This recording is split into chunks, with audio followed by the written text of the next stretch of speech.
Hey, welcome to episode 46 of the Cellarcast. Uh, well, I've had an interesting day, or I should say, interesting hour. So it started off pretty normal, I want to say. I woke up, I was awake for a few hours. I wonder if that picked up. Someone just sneezed really loudly outside my room. And around noon, I was like, you know what? Before I record the podcast, I think I want to take a shower. I want to be, comfy. I want to be clean when I sit down to record. Because I forgot to take one yesterday. My sleep's been really weird, so I've been like napping on and off, and so it's like I just my schedule is thrown off. So it's like oh right, I just completely forgot to like take a shower. It's just not part of my daily, usually a part of my daily routine, but it's all thrown off now. So I'm like, let me take a shower. So I open my door and I walk out and I look down the hallway and I just see like smoke. Like the air looks like there's smoke all over it. I'm like, let me go check just to make sure. So I walk into the kitchen and my grandma is just yapping away on the phone. And I look over and everything is covered in this like thick, like black gray smoke. Maybe not super thick, but like a fog of black gray smoke. And I look over at the stove. I walk over to it, and one of the burners is on full blast. And there's a pan over it with a lid, and I can see our spatula sticking out. We have this like rubber spatula that's sticking out of it. So I'm looking at it and I'm like, okay, it looks pretty hot. So I grab one of the little hand shield things. They're not like oven mitts, but they're just, you like grab them. They're like little squares, right? That shield your hands when you're picking up something hot. I grab one from like we have them on a little hanger. I pick up the lid, only to discover there is nothing in the pan except for the spatula, which has completely melted. The rubber has completely melted. It looks like lava melting. Like it's like goopy and there's like a bubble. And I was like, oh shit. This is all like, the house is filled with toxic gas. Fucking burning rubber that is like evaporating into the air in our house. So I immediately, because every window is closed, I turn the fan on. I go and I start opening every window in the house. I'm the only one home that is not my grandparents. So I'm literally just walking around and everything is fucking filled with smoke. I can taste it. I can literally taste like this toxin on my tongue. I was like, holy shit. My grandmother was rather unbothered by it. She was like, oh, I guess we don't have a spatula anymore. We have another one. And I'm like, okay, alright. I'm trying not to get lung cancer. Oh, so I took care of that. I obviously turned off the stove when I did that, right? And then I went and I took my shower. Just, to steam up. I just needed something to, like, felt pure. I walked out. I double-checked before I sat back down to record. It looks like we're good. It looks like all the smoke has been cleared out. But, still have my windows open, even though I'm on the complete opposite end of the house. Everything on that side of the house was fucking filled with smoke. So my windows are still open just because I'm paranoid about, I feel like it should be self-explanatory. Oh, okay, well, now I'm here. Sat down, I'm recording. I was a little tired, right, before I took my shot. Now I'm wide awake. I'm wide awake. Holy cannoli. Alright, this is a bit of a news-heavy week, I think. I'm not sure, because I've mostly just been playing Vampire Survivors. I gotta be honest, I've mostly just been playing Vampire Survivors. I'm trying to unlock everything in the game before the new patch drops and a bunch of new stuff comes out. Yeah. Can't believe that game is in early access. It's fucking phenomenal. Well, we're gonna open this up with a quick comment review. So, our one question from last episode comes from Gus. He says, you know, if I were to ask a question for John Romero, I wouldn't go down Daikatana's path. Instead, I would ask him, what are his thoughts on the work of someone like Hideo Kojima? At least to me, Doom and Metal Gear are two different extremes. Which, now that I think about it, you are kind of right. One is like no cutscenes, super fast gameplay, violence, and the other one is like, it's like a movie with gameplay segments, stealthy gameplay, anti-war message. Having that in mind, just for the fun of it, do you think it's possible to compare those two? I know you like shooters, but what's your opinion on Kojima? And this is where I come out to everyone listening. I've never played a Metal Gear game. Yeah, I have. I've never played a Metal Gear game. It's just I've never gotten around to it. Yeah, it's just something I've always admired it as a series, and I've admired the its impact on gaming. And like Kojima as a creative, I think that he's pretty fascinating. Actually, now that I mention it, there was this interview. Oh, you can find it on Shmuplations. If you don't know about Shmuplations, let me see if I can find it now. Shmuplations archive. So Shmuplations is a website. It's basically a giant collection of interviews, very well translated interviews with Japanese game developers. If I remember, I'll leave a link down in the comments. But it's literally just like a shmup, shmuplations.com. And there was this great interview with it's called like 3 Perspectives on Game Design.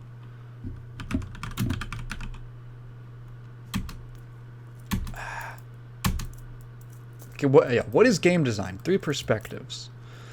And it's Satoshi Tajiri from Game Freak, one of the creators of Pokemon, Koichi Nakamura from Chunsoft, and Hideo Kojima, obviously from Konami at the time. And it's really fascinating. Actually, let's go over this a little bit. So Hideo Kojima, who created Snatcher and Policenauts, describes game design as, quote, the fundamental idea that controls the direction the game will take. So I want to go through actually this interview real quick, just while I'm on the topic. I think this is neat to share. In game design, this is Kojima. In game design, I think the theme of a game occupies the same position of importance as the gameplay. The hardest part for me of any development is building a theme that will enliven and enrich the gameplay. In your typical command-style adventure game, which I think he's talking about like point-and-click adventure games, like Policenauts or something, time is actually stopped while the player decides what to do. If you get interrupted by a call from a friend while playing, then the game, too, will just sit there and not advance. It's not real time in any sense of the word. After searching for a way to make that kind of game feel more real time, I came to this idea for Snatcher and Policenauts. Even in normal conversations, the protagonist should have his gun at the ready, finger on the trigger. He must be cautious about not mistakenly firing his gun and killing an innocent person. Yet, at the same time, if he's too slow in deliberating, he risks being killed himself. In this way, I tried to reintroduce a sense of tension and excitement to the adventure game. What kind of story is going to make the gameplay come alive? Likewise, what kind of gameplay is necessary to advance the story? I think game design is the practical work of reconciling and combining these two elements in a game. Yeah. So, there's a note from, I don't think this is the note from the translators? I think it is a note from the translators. This makes sense coming from Kojima, who declared in his hiring interview with Konami that he, quote, wanted to make a movie, which elicited laughter and derision then. For Kojima, the cinematic possibilities of gaming are paramount. And he continues, when I talk about games that are like movies, I don't mean just having a bunch of FMVs. What I mean is a game that draws on the various elements and techniques of film, direction, script, lighting, etc. However, games differ from movies in that the user controls the advance of time. Having a lot of interactivity is therefore very important, but while I want each moment to be enjoyable, ultimately, my desire is to make a game imbued with a central theme. Which is really interesting. I really like that bit where he talks about how the idea for Police Knots and Snatcher wait, those are different games, right? Yes, they're different games. Came from the idea where he wanted... I really like the bit where he talks about how the idea for Snatcher and Police Knots came from him, like, wanting to make, like, a point-and-click adventure game that had, like, a real-time element. And he was like, well, what's like a situation, like, what's a setup that would require that kind of a decision-making? And he came to this idea of, like, oh, it's like a police story. And he made, added this whole sci-fi twist and everything. But, from the very beginning, the gameplay and the theme were, like, intertwined. Which I think is, like, I don't know, it reminds me of Yoko Taro, who I've heard compared a lot to Kojima. Or, like, Yoko Taro is very, like, you feel the story through the gameplay. And it's really difficult. It's hard to exactly describe how, but it's like the way that he kind of like does all of these like switch ups in gameplay styles and changes in like character and like mechanics and systems, like everything seems to serve, or many things in the game seem to serve like these ideas that he's going for, or just some kind of quirky, like, I love how in Nier Automata, for instance, I love how you can literally, you have this whole chip system where you have, like, for anyone who's not familiar, basically you have this chip system where they're basically just add-ons and, like, special bonus attributes that you can equip, but you have, like, a limited amount of space to equip these different chips, so it'll be, like, movement speed chip, or one that makes you heal every time you kill an enemy, or something like that. And down to even, like, UI elements. So, like, at the beginning of the game, you can't actually see how much experience you have to your next level. You have to equip a chip that shows you that. You can, like, unequip your mini-map. I think you can unequip, like, your entire HUD if you want to.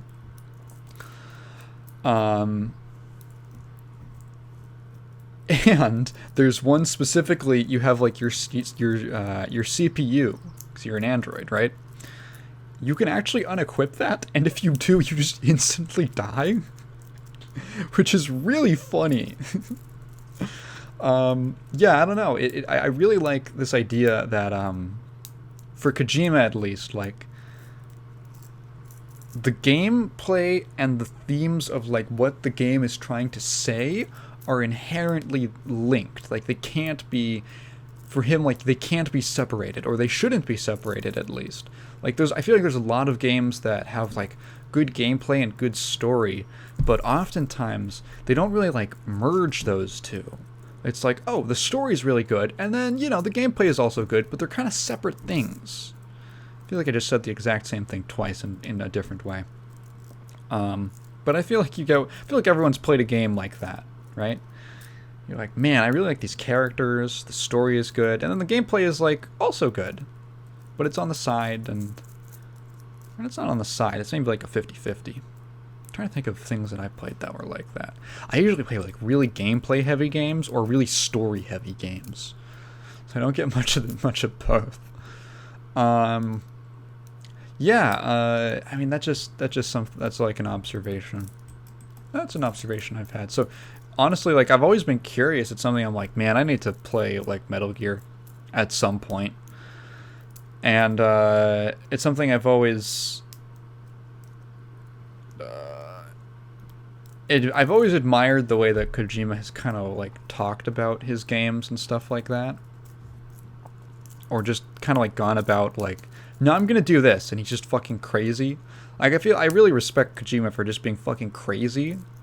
Like there's that infamous meme where the guy, who was it? I think it was some guy on Kojima's team during like Metal Gear Solid 2, and Kojima was like describing like, yeah, so I want like the first portion of the game to be like this guy who's just like this naked blonde guy, and I just want you to be running around with no clothes on and like doing cartwheels, and he's like always holding his hands over his crotch to hide himself.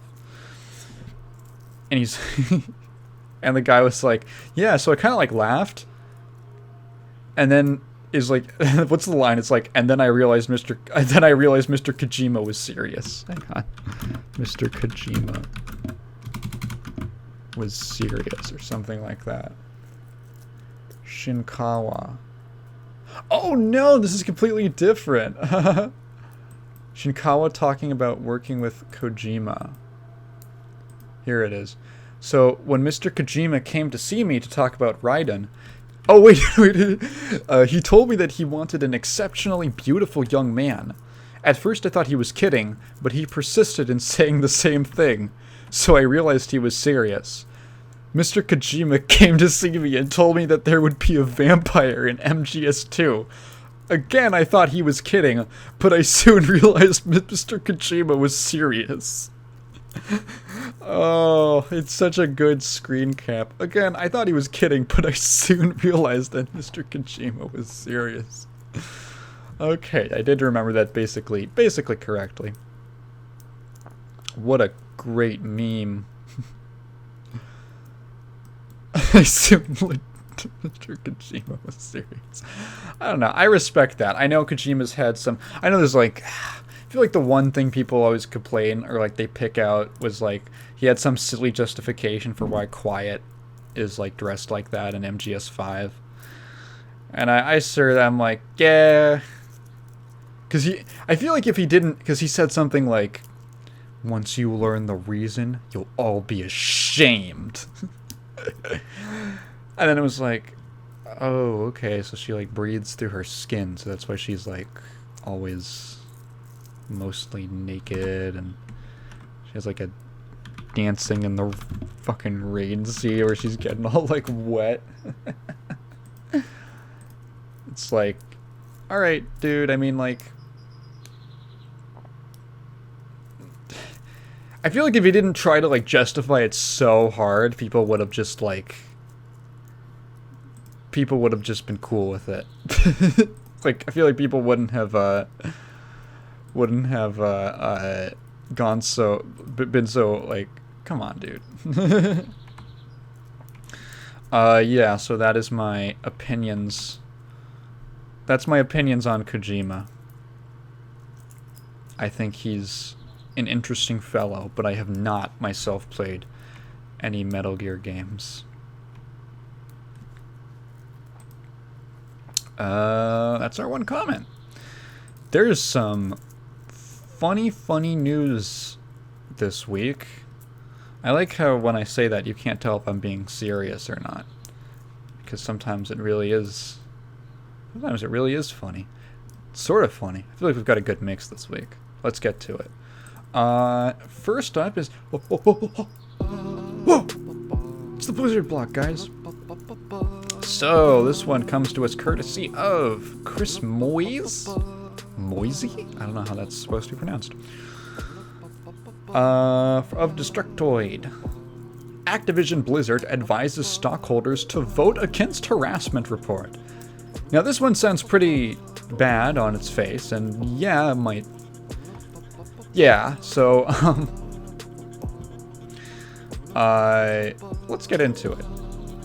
We are approaching. So yeah, it's crazy. We're approaching the first anniversary of the California lawsuit. Can you believe that? That was like episode 5 of this show or something like that.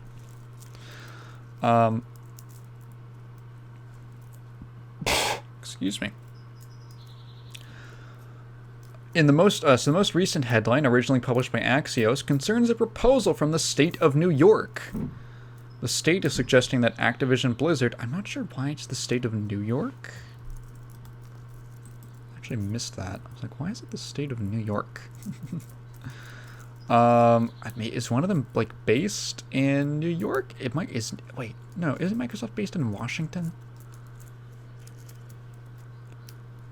I'm not sure why it's New York. Do they have a studio there?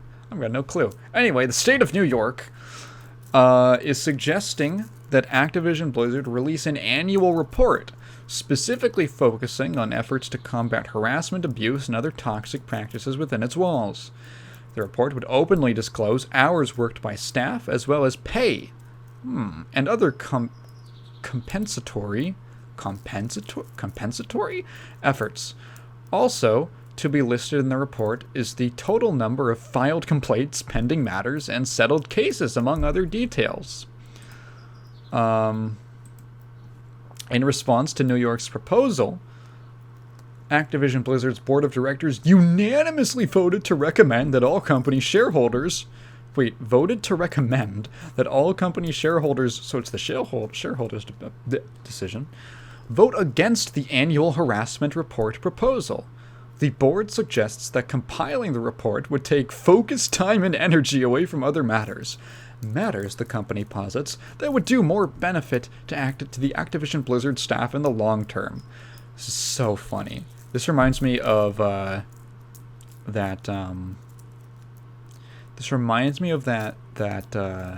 thing that they did the other, like a little while ago, where they, what was it? Oh, it was the union thing, right? Where the people were they were like thinking about trying to sign a deal with the union. They were like, hey, instead of signing with that union, why don't you guys just talk to us? Why don't you guys just talk to us about it, and we'll just like not have anything on the record. Focusing all our attention on these concerns is the best way, quickly and effectively, to create genuine change in our workplace. Second, the proposed report itself, even if completed after significant time and expense, would create a set of metrics that are simply not the best measures of how the company is responding to employee concerns. Really? Okay, so the board is committed to measuring the speed and effectiveness of our changes accurately, not based on metrics that are not precisely tailored to our company's situation. Really? I find this hard to believe, and hey, maybe correct me in the comments if you think I'm totally off base with this, but if you were doing these things, then wouldn't you need like some kind of a metric? Right? Like obviously there's things that can't be measured, but wouldn't you want like some kind of a metric? Like, I mean, what are some of these things? Like hours worked by staff, as well as pay and other compensatory efforts. Why would a company not want to issue a report of the hours its staff works and how much they're paid? I wonder why a gaming company would not want to do that. Actually, no, I can't think of a single thing that has ever, with either of those topics, that has ever been a controversial topic in the games industry. Ever.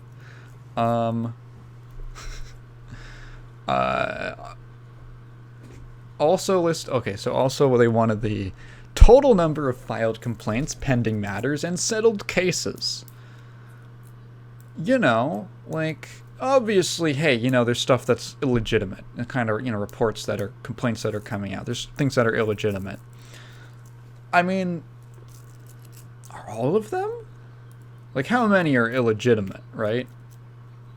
Like, remember that woman who was not allowed to have, like, she was potentially facing, like, complications in her pregnancy, and she literally could not get time off to get a doctor's appointment because her manager just refused?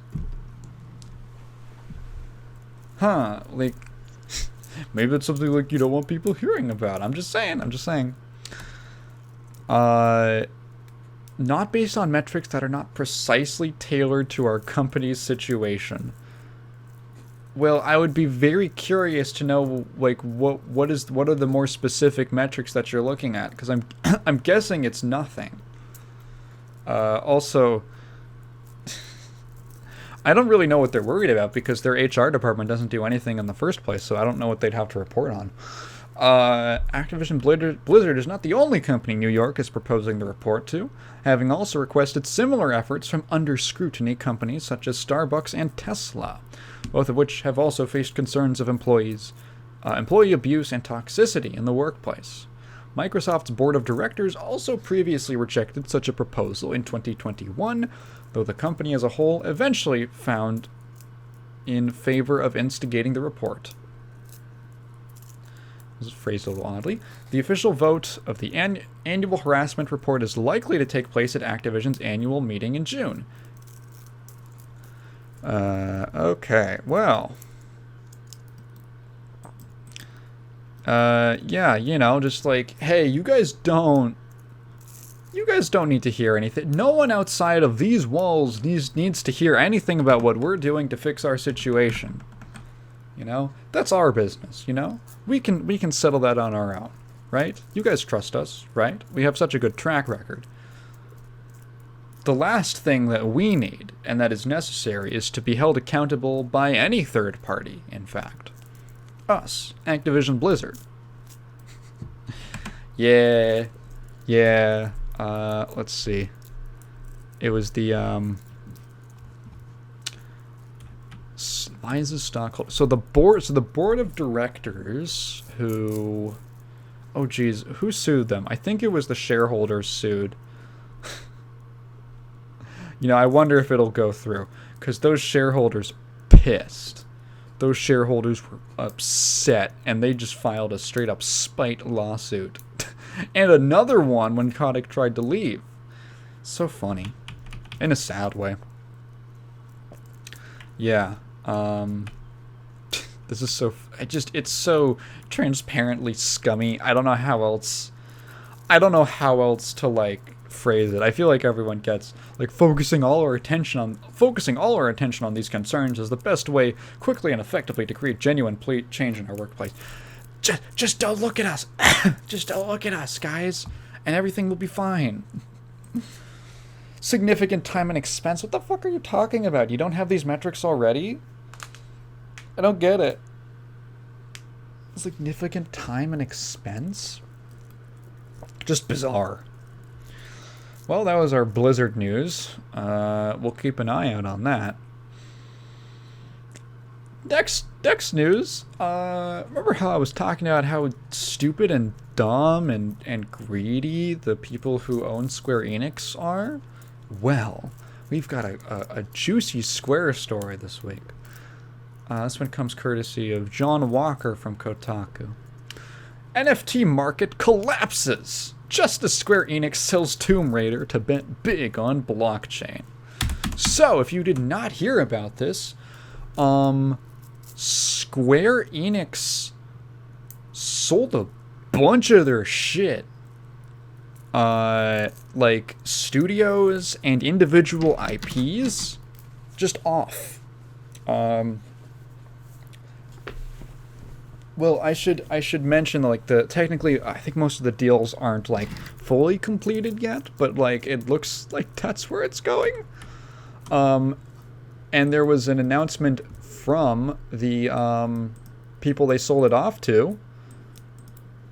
So it looks like it's pretty much a done deal. Now, this article is extremely biased against NFTs, and to be fair, so am I. And most of it is literally just hacking away at the NFT thing, and only like the first two paragraphs. It really feels like this dude just fucking wanted to rant about NFTs. And the first two paragraphs are the only ones that are about Square. So basically, yesterday we learned, this was on the 5th, I think, when this came out. Yesterday we learned that Square Enix is intending to sell Crystal Dynamics, Eidos Montreal, and Square Enix Montreal to the monolithic The Embracer Group, along with IPs for games like Deus Ex, Tomb Raider, Thief, and Legacy of Kain. Why?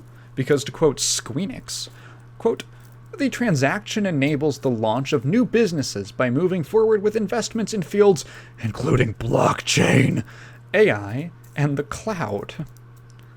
Whew. So first of all, where do you even begin with this story? I have heard of the Embracer Group. The Embracer Group is one of those things that's like really scary, but like maybe it's not too bad right now, but like maybe it could be. So the Embracer Group is kind of one of those companies that most people have not heard of, but also owns like half of an industry. So let's go to their Wikipedia page.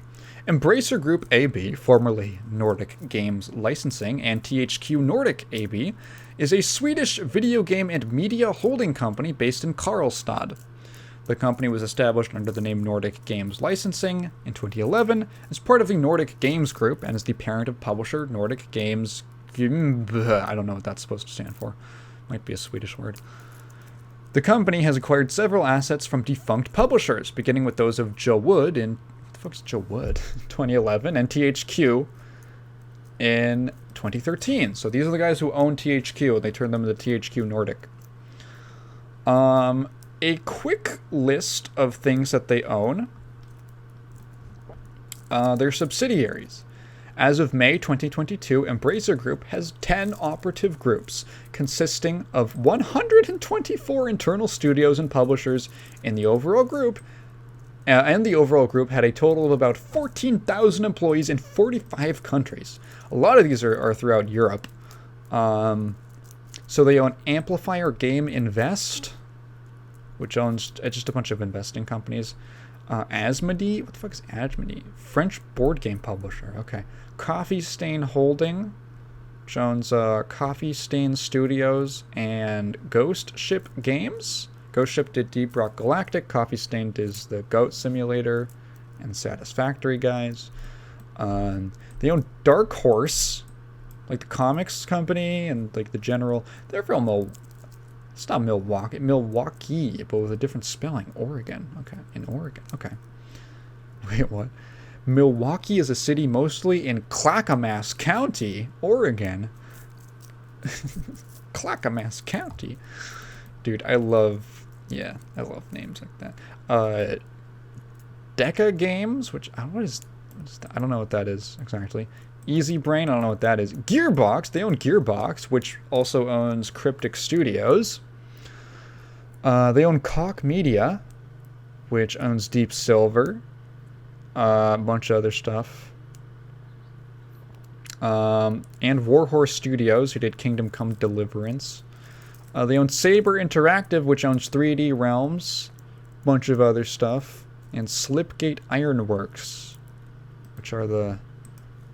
they do a bunch. They do, Duke Nukem, Bombshell, Rise of the Triad remakes, the Kingpin Reloaded, Sin Wrath, Aeon of Ruin, Grave, all these fucking boomer shooters. Zen Studios, also under Saber, which make the pinball. THQ Nordic, which you already know they make a shit ton of stuff. And they own a bunch of stuff. They have an incredible amount of things under their umbrella. I have to use the bathroom real quick. I'm back. What was I talking about? Embracer Group, right. So they own, like, a lot of stuff, right? Like, a weird amount of stuff. Because I feel like they're pretty obscure. This is a really dumb... Okay, here's the thing. This is like a really dumb move by Square Enix. This is a really dumb move. But I feel like it's kind of good for, it's kind of good for the player base.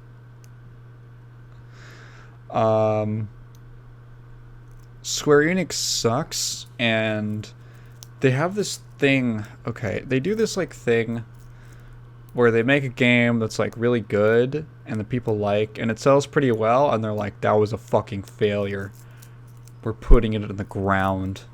Or we're gonna make another one, and it's gonna be, like, a shitty fucking live service thing. Or they just do the shitty live service from the beginning. Yeah, so... Let's see, okay. Well, the purchase isn't final. Here's an earlier story. Well, the purchase isn't final. This is, quote, just an agreement to acquire them until everything is signed off later in the year.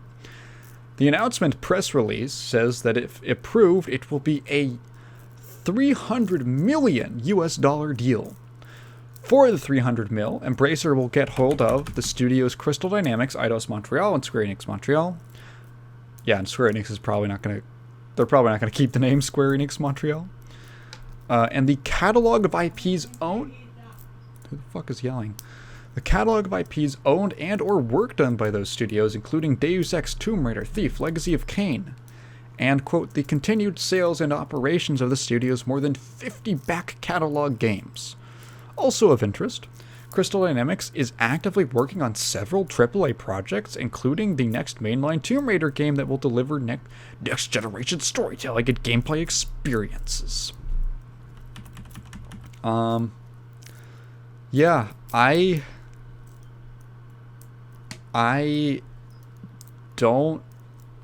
It's kind of a relief. It's kind of like I have that thing, you know, like, I wish Atari would just die and sell all of its shit to, like, someone else.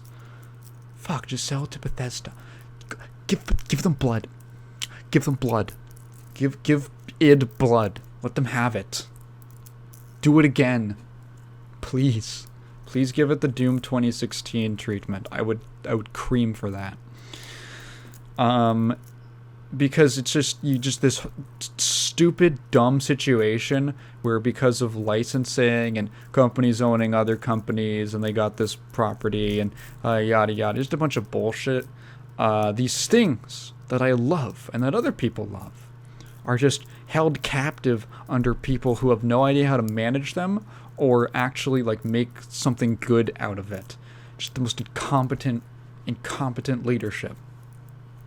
So Square Enix losing all that shit is actually kind of relieving. It's like, oh shit, we might get another Deus Ex game. Several AAA projects. I mean, fuck, like Deus Ex, Tomb Raider, Thief, Legacy of Kain. Like, you could make some good shit with all of these. We could get a cool new Thief game. We could get a cool new Legacy of Kain game.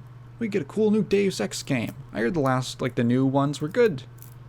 At least most of them. I'm sure people will be like, oh, wow, but I don't know. You can do it good. Embracer's press release says, the acquisition brings a compelling pipeline of new installments from beloved franchises and original IPs, including a new Tomb Raider game. So that's, I mean, I feel like people kind of expected there was going to be a new one sometime soon. The acquisition builds on Embracer's mission of creating a leading independent global gaming and entertainment ecosystem. Embracer has been particularly impressed by the studio's rich portfolio of original IPs, housing brands with proven global potential, yada yada yada. There are compelling opportunities to organically grow the studios to maximize their commercial opportunities. So,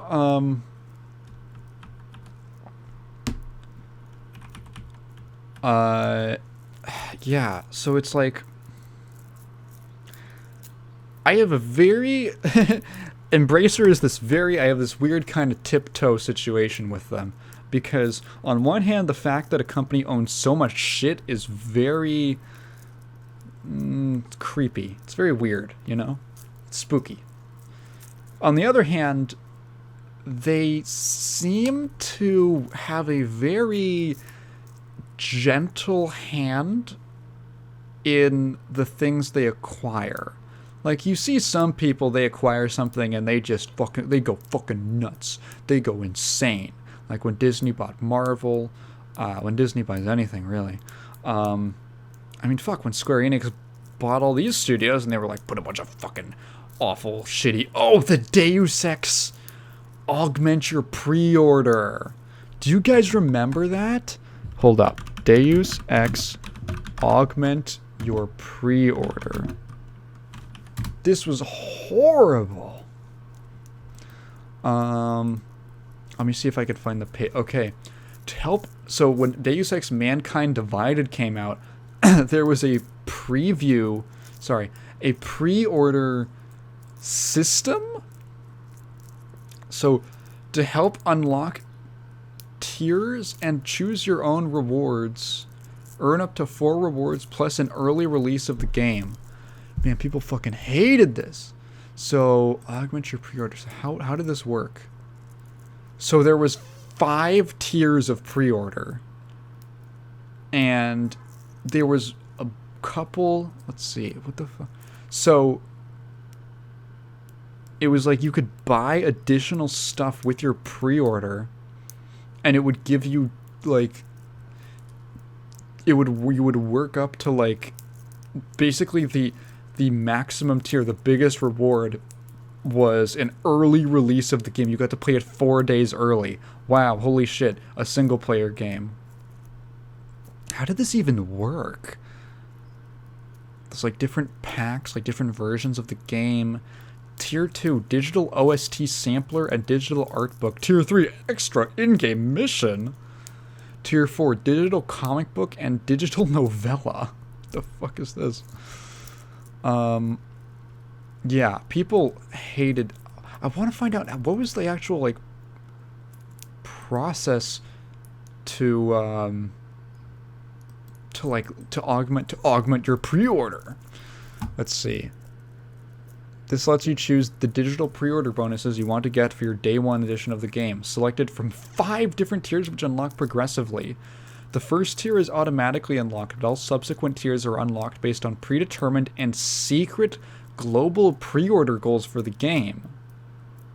So if you participate, as in pre-order the game, you get to choose 1 reward from each tier. So if more people pre-order, it unlocks different tiers, and if you then you get to choose one of the like options for the different tiers. Except for tier 3, which is just an extra mission. What a fucking insane... What a God. Like, that's the shit that Square does. Embracer, to my knowledge, has never done anything like that. Let's do some Googling and a little giggling. Most of this stuff is just Embracer, like the news about the merger or the acquisitions. Yeah, they're just gigantic. Let's see. Yeah, so they own Saints Row, Metro. And that's also that stuff I missed when I was looking at the list. Yeah, there's this big article, looks like, on IGN. All the THQ stuff. Experiment 101, they made Biomutant. Black Forest, who made Destroy All Humans, and Gianna Sisters. Holy shit. Dam Buster Studios, Dead Island 2, Homefront the Revolution. Yeah, Volition, who made Saints Row and Red Faction. They acquired the IP for Time Splitters and Kingdoms of Amalur.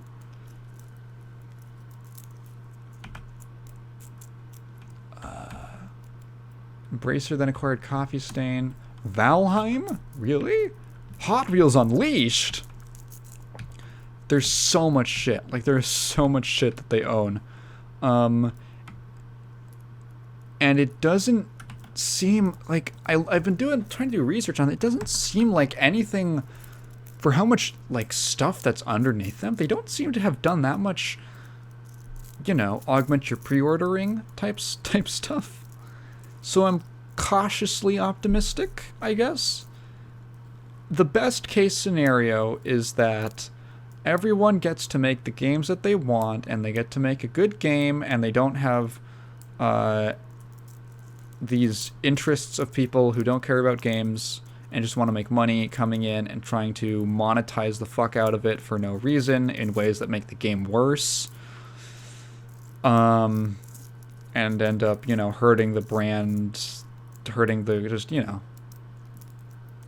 brand for bullshit reasons. Like that augment your pre-order shit. You know, that's the best case scenario. We don't really have a thing on, we don't really have a perspective on the worst case scenario, at least not from what I can find. So, hey, it could work out. Square Enix they're so dumb, but it's so good. It's like, I've never been happier to see someone make a mistake. They're like, we're selling all this stuff to focus on NFTs, and you're like, yeah, great idea, dude. You're just fucking sliding all the IPs over across the table. Like, yeah, great idea. They're just focused, they're just slobbering over the they're just slobbering over the thing, over NFTs.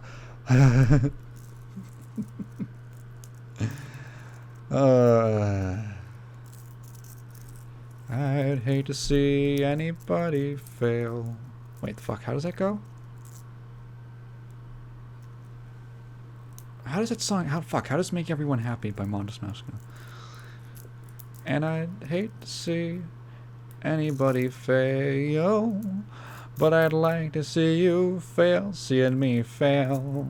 Oh. Yeah. Oh shit, apparently they spent $1.3 billion to acquire Gearbox. Embracer did. Yeah, and this was literally to focus on AI and blockchain. I don't know, like, what the fuck they even think these things are. They're like, AI, the cloud, blockchain. Like, these are so abstract. Like, maybe they have an idea of what they want to do, but it's so, like, like, what? What is that even supposed to mean? Yeah, the NFT, this entire rest of this article is just ranting about NFTs, which, to be fair, I think NFTs are dumb in their current implementation.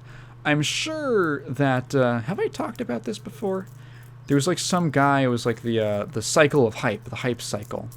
Just to briefly go over it, if I've already been over it. Basically, there's like this guy who, he did a little study, I think on like marketing or whatever, and new technologies. And he came up with this thing called, it was literally like the model of a hype cycle. And basically it's like something gets hyped up, it's new. People are trying to find an implementation for this new technology. The implementations people think of at first don't end up working out. Like, they sound good on paper, but they don't work out. It fails. People are like, oh, that thing is a failure. They stop paying attention to it, but people keep working on it in the background. And then eventually a use case is found for it that's actually practical and is actually useful. So the example, I watched this video from, I forget what channel, but it was basically the, like, why drone, like, delivery drones didn't work. And it was like, yeah, it sounds good on paper and it sounds like the future, but the actual practicality is like, it's just a nightmare of logistics of, like, you know, laws around air travel in certain places, problems with, like, how do you actually get from the air to the ground to deliver something? What about pets? What about, you know, the different environmental factors? What about weather? And, ultimately people didn't end up even really caring about how their package got to them as long as it got to them. So it failed, and it was like, okay, well, we'll just ice that. We'll just shove that to the side. But then people kept working on, like, this drone delivery thing, and they found out, oh, hey, here's a use for it. People in, like, third world countries, in, like, isolated communities, need medicine, and it's difficult for them to get access to fresh medicine, because there's a lot of different types of medicine that expire. So they started, there's now, like, these businesses that focus on this very specific niche of they supply drone deliveries to get medicine to isolated communities in third world countries. Great, there's your use case. And I think NFTs are probably going to be the same thing. Like, it comes out and everyone's like, I can make money with this. I can make money with this. When it turns out that it's completely impractical. Like, you realize, actually, that when people, like, most people don't even understand what NFTs are, right? Like, they think it's an image or something. They're like, oh, it's like a piece of art or a song, or what is it?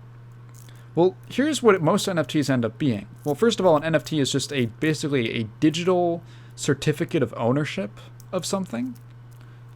And then, like, that ownership is, like, it can be a file, but here's the problem. So, like, I learned this quite recently, actually. So when you buy, for instance, like, one of the Bored Apes, right? What do you think that ownership is of? Like, what do you think the file you supposedly own is? Do you think it's an image? No. The ownership isn't even a certificate of ownership over an image. It's an ownership of a link to an image. So, like, here's how this works. Everything that happens on the blockchain costs money. And this is not like a, your electricity or your internet bill or something like that. Like, it literally, like, if you go to a page, that costs money. That costs cents. If you click a button, it costs money, right? So now imagine hosting an image, like, even like the most basic JPEG, not even like a PNG, like a higher quality image, like, format. Like just a basic ass JPEG, right? Think about how expensive that would be to host just one. Like, maybe not super expensive, but now you're an NFT thing and you're trying to get like 1 billion of these things. Like, that shit is expensive to host that on the blockchain. So the way that these actually work is that you don't actually own, if you buy a Bored Ape, you don't own an image. You don't own that image file. You own, technically, the link. You own a hyperlink to an image hosting service that image is hosted on. That's why right-clicking NFTs, most of them, is not even stealing, like, in any sense of the word. Like, it's literally just a string of text that is a hyperlink, the hyperlink format, that goes to an image that's hosted on not even the blockchain. It's hosted on regular Web 2, so to speak, infrastructure. And that link can link to any image. It's not even the same. It doesn't even have to be the same image forever. So there's like these scams where people sell off these NFTs and they're just hyperlinks. And, like, you're buying what you think is an image, and then they do what's known as a rug pull, which is where they basically they take the money and they dip. They pull the rug out from under you. And they will literally, like, you buy what you think is an image, and then you go to it, and it's just a picture of a rug. Because it was just a link to a fucking image host, and they just replace what image it goes to. It's, like, insane. Like, this is... You're looking at this and you're like, there is no fucking way, even with regulation, that this is a viable, like, future for this technology. Like, it's so ridiculous. It's so insane. There's no way it can work. There's a lot of cool things about, like, the idea of blockchain and non-fungible tokens, right? There's, like, natural drawbacks, like the environmental impact, things like that.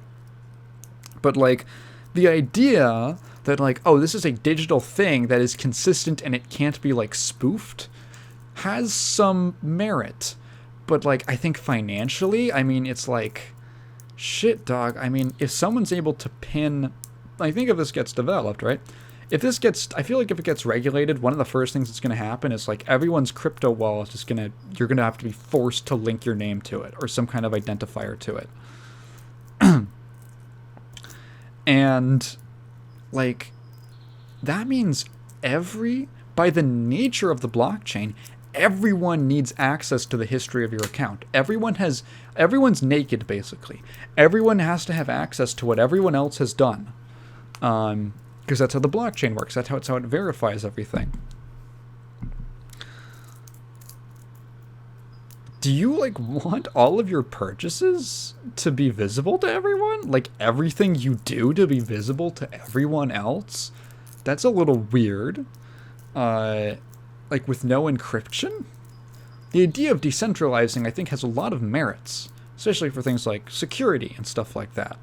But I do not think that NFTs in their current use case as this means to make money, I think this is like, personally, I think this is, and I'm not an economist, right? But I think it's just like a bunch of speculators. I think it's very creepy to me how hyper like capitalist everyone seems to be. Maybe not everyone, but it's what it feels like, right? Where it's like everyone just seems, I don't know, it seems like our society, and I can only speak for someone who lives in the US of A, it seems like our society has like shifted and drifted a lot more towards people holding like money as like the ultimate goal in their life. Like this whole hustle culture thing with like people who see like the only thing they want to do, like the most important thing to them is being successful, and success in their mind is how much money they have. It's like it's almost like fetishized. Like this single-minded goal of acquiring money, and that's led to this like insane amount of scams from like so many people that like, I don't know, it feels like it in areas that you wouldn't expect, like entertainers and stuff. Like entertainers have typically not sold scams in the past, and like some I'm sure, yeah, but like I don't know, like fucking Floyd Mayweather is doing it, and fucking bunch of other people who just don't know any better. Honestly, I think. And it's just I don't know, it's disconcerting, you know. It's it feels weird. It feels very detached from like things that matter in life. I always feel like this thing comes up where people are like, I don't know. Do I want to talk about this? I'll talk about this. I feel this thing always comes up when this rebuttal to like, you know, money doesn't buy happiness, and they're like, well, you know, this and this and this and this. It's like, these are, you know, there's truth, I think, in both things. Like, there's a lot of things that money does buy you that, okay, well, here's how I would say it, I guess, is that money can make your day-to-day life more comfortable. It can give you comfort, but happy and comfort can make it easier to be happy, but I don't think it makes you happy, right? Like there's a lot of things, like there's a lot of people with money who are completely miserable. It's like, I don't know, you can have as much money as you want, but it's not going to, you can't buy a new childhood, right? There's things that you can't buy your way out of. I mean, this is nothing to say of like how much stress having a lot of money can cause on its own.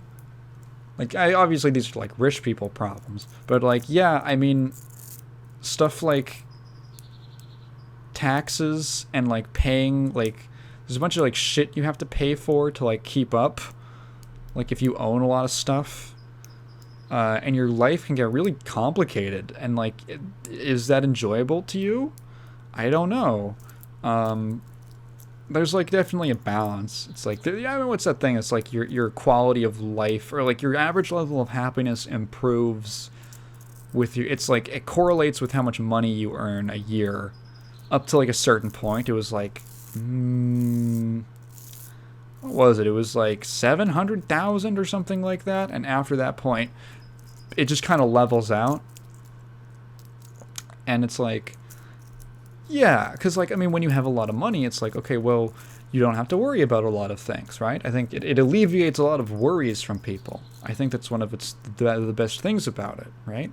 It's like, oh, well, I don't have to worry about buying food. I don't have to worry about, housing. I don't have to worry about health insurance, healthcare, right? Or, getting treatment for stuff. I don't have to worry about sending my children to school.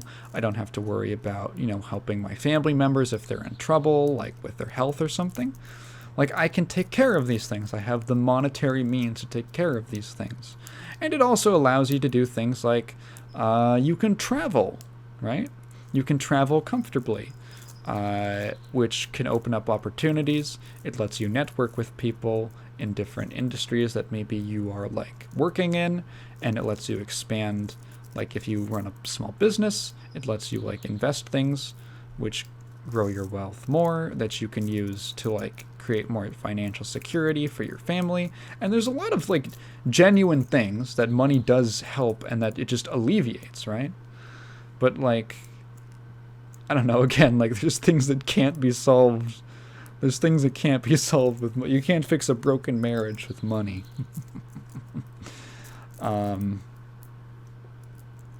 Yeah. It's like there's just a lot of miserable rich people. I also think that like there's a lot of people who they spend a lot of time chasing this kind of like this like mountaintop. Because money is just like number go up, right? It's just number go up. And they like get it, and then they realize that they wasted like a lot of time. They spent a lot of time getting this thing that they thought would like fix all their problems, and then they realized like, wait, this didn't fix this problem. I'm still miserable. And then they're like, wait, is there a form of growth that is not purely like physical, monetary? That is not entirely material? No way. Yeah, what the fuck was I talking? NFTs? Yeah, I don't know. The NFT thing kind of creeps me out to an extent. Like, just some people are just way too into making money. Like, I understand if you want to make money to, all the things I talked about, to just make your life more comfortable, to make your family more comfortable, to just, have a safety net for things, to just, like, improve your lifestyle, right? I think that's fair. I think that's totally fair. But it's just this, like, single-minded, almost, like, drone-like focus on making money at the expense of everyone else. I think I mentioned this the other on a different episode, but, like, one of the weird things that I really dislike about American culture is that it feels like everyone's always trying to exploit everyone else. That's what it feels like. I'm sure it's not true on a broad sense, but that's what it feels like. Like, everyone's willing to exploit everyone for their own gain. And it feels very cold and heartless. Sometimes I feel like, what would I say? Sometimes I feel like society wasn't supposed to be so big and so interconnected. Because I feel like I get this feeling like when I go to San Francisco. Like, I hate being in San Francisco. I feel like when too many people live together, or when there's too many, like, when a community gets too large, I feel like people forget.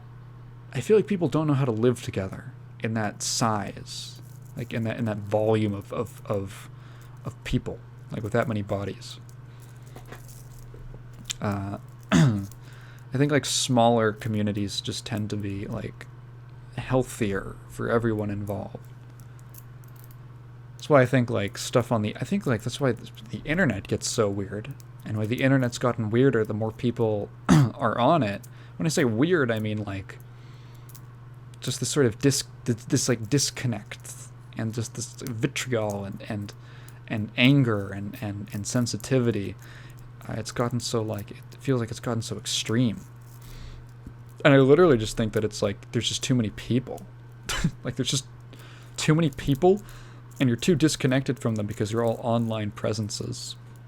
And it causes this, like, depersonalization, especially if you spend a lot of time on the internet. It causes this, like, depersonalization with people, real people that you're interacting with every day.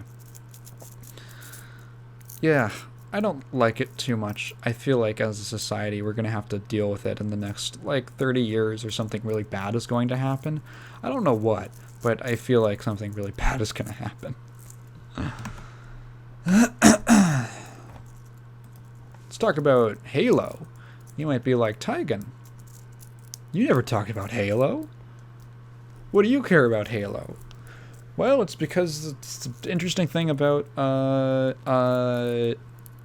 interesting topic on the subject of pricing models. So, there was this article from Dexerto. I don't know. This really bothers me. People always pronounce it Dextero. It's Dexerto. Dexerto. Dexerto. It's not Dextero, like dexterity. It's Dexerto. Dexerto, whatever. From Brad Norton. 343 lost Halo Infinite's casual crowd. Now devs are driving hardcore players away too. So this is mainly talking about the multiplayer. So I cannot say that I'm an expert on Halo. I've never even I've played like maybe an hour or two of like Halo 3 Forge mode at a friend's house one time. That's about the extent of my experience with Halo. And I've seen Nikki Jakey's videos on it. Which are great. Love Nikki Jakey. But this is interesting to me because I actually brought up Infinite's business model or pricing model as something that I would like to see experimented with in the future, specifically with like fighting games. Talking about fighting game pricing models.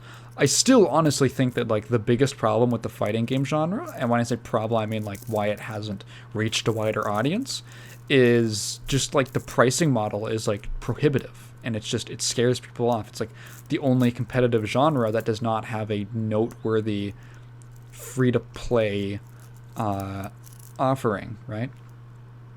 Pretty much every other competitive genre does, even though there are premium ones, right? I think fighting games could, be like FPS games, where it's like you got the full, they're splitting the multiplayer and the campaign for the time being, at least some of them. Like there's I don't know, there's free to play offerings, there's premium offerings, and I think that's like a healthy balance for the consumer. I think it's better if the consumer has choices and if those choices are good. That's an important caveat. So I brought up I would love to see a fighting game try out the Infinite model. Like you release the game, you have like a really solid single player campaign mode or something like that. Something like really you can actually sink your teeth into. I think if you can get at least at least 10 hours of gameplay, like decent, like good gameplay out of a fighting game's like single player mode, or just feel like you've actually been through like an experience, right? I think most people will find that worthwhile. They'll be like, I got my money's worth out of that. That was a high quality experience for $60, and it comes with these bonus, multiplayer options, right? And then you take just the online portion and you just cut that off, and you put that out for free, every character update for free, with like some kind of like a microtransaction model. Things like, I don't know, like taunts, costumes, colors, stage elements. That was one thing I thought about.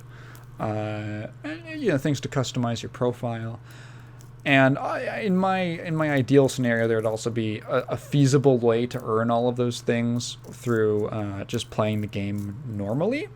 When I say feasible, I mean like there's not an insane grind to get these things. And then every character is free. like Overwatch. Every character comes out, you can play the character. That's my ideal thing. That would be I would be very curious if like Street Fighter 6 tried that kind of an approach. And yeah, so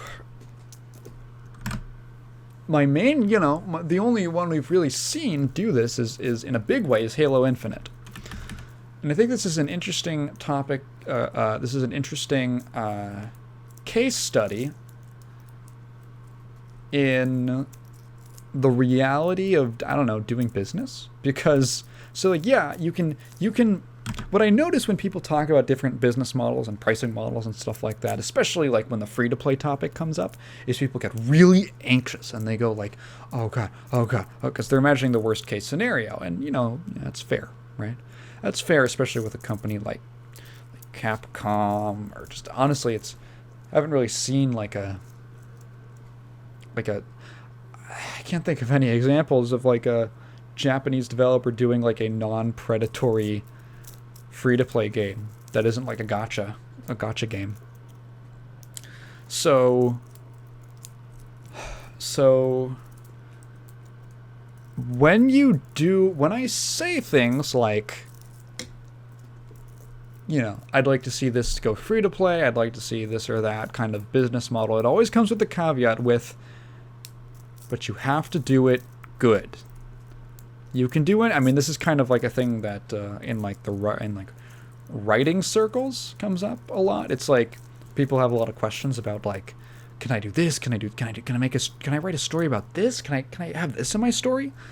And in pretty much every case, it's like anything is possible if you do it good. So it becomes less of a question of can I do this and more can I do this well? Do I trust in my ability to pull this off?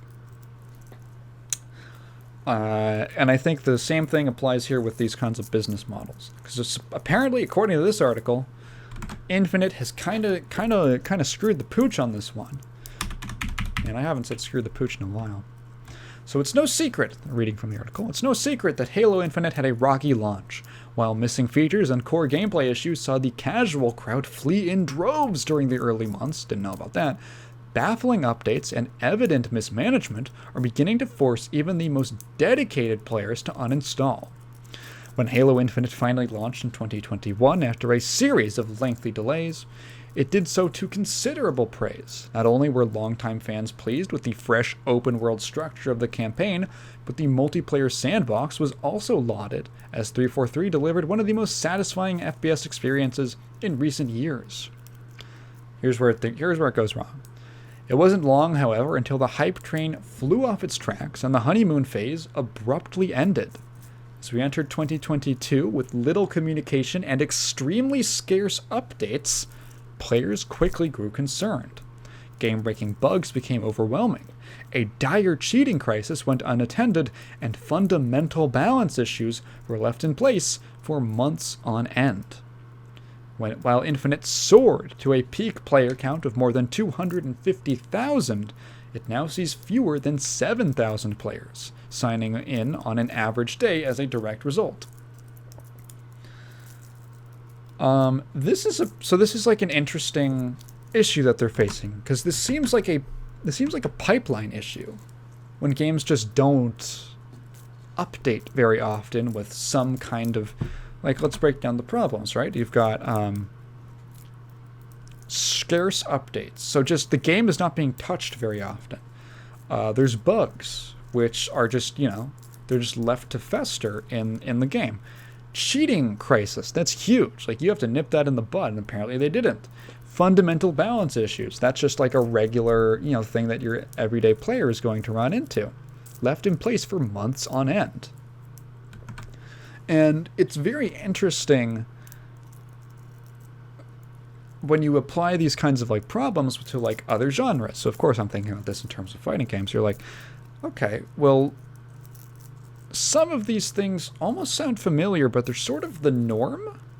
And by that I mean, like, fighting games don't, there's a very, like, it's the frequency of patches is a very contentious topic in fighting games because they tend to be so deep and like complex that things which are insanely broken on like day one usually are not by like 3 months in. People have found counter strategies, people have found this or that to deal with it. Maybe it still remains strong, but you know. So some developers are like I mean, Strive has had extremely hands-off balance changes. Like there's been a couple system changes which have honestly been pretty significant to be honest. Like they were very like subtle changes that maybe the average player wouldn't notice, like the change to faultless defense, but they're big overall for like the balance of the game. They seem to be balancing the game more with like little system changes rather than big character changes. But other than that, it's like, okay, well, not too many updates. Oh, I should talk about I forgot to talk. I'm going to talk about that. I'll get to that in a minute. I mean, cheating and bugs honestly aren't super common in fighting games. Like they come up every now and again, but it's usually like it's usually not just not super common.